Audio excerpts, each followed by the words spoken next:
Okay, this is our software test. Couple things to note.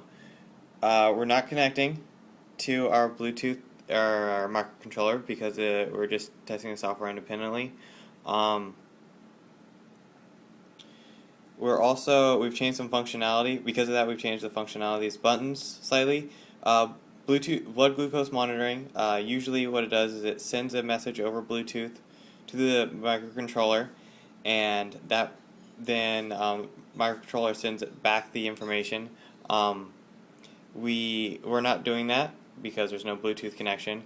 But what it does do also is it creates a notification to the user based on when they did their last measurement to make another measurement. So that's what we'll be testing with that button. Also, you can see that we have no notification from our application right now. Also, blood glucose data, normally what it does is it just reads all the data that was created for each measurement from our log file. But what we did is for this test, we make that button actually generate a random set of data, 1001 points to be exact, store that information to a file, read that information then from the file, and then output it to the screen. So that's that one. The final one is send data, and that's actually completely unchanged. What that one does is it reads what we have in our log file, takes that log file, puts it into an email, and then uploads or sends that email off to whichever account, and we just have a generic account set up for it right now. So let's see here. Start the test. We'll start with the blood glucose monitoring. So as you can see, a notification was created. Look at that notification.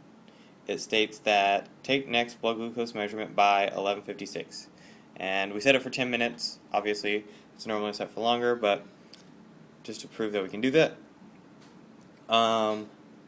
Next test is to generate the data. So I'll click this. It's going to take some time because it's got to generate the points, store the points to a file, and then read them out.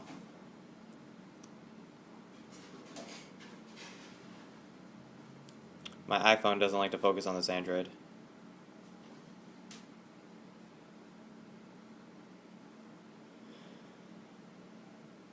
Okay, great. So these are actually doubles, but I limited them just to make things nice. So you can scroll through all 1,000 of them. A bunch of data points that were stored in a file. We read them out and then display them, and we also count them at the same time. Let's see here. Also, what we can do is we'll do send data now. Select Gmail. These are all the values, space delimited. I'm still debating whether or not I want to just do a comma separated or semicolon separated format, but right now they're space. Should be fine. You can see it's going to my Gmail. Let me open that up right now. My Gmail at the moment has the previous test that we just sent, blood glucose measurements. That was the old one.